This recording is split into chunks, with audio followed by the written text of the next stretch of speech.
So, what's up mga ka-vlog? Magandang gabi, magandang umaga, magandang hapon, saan sulok man ang mundo, sa Pilipinas man o sa ibang bansa. Ito po, gugulay po tayo ng sitaw.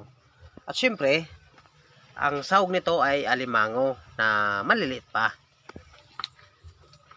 So, haluin natin para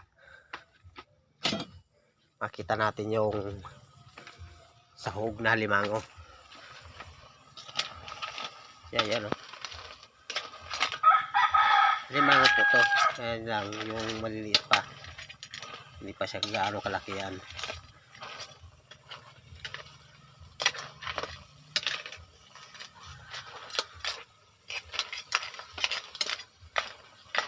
Siyempre, ginataan pa rin to.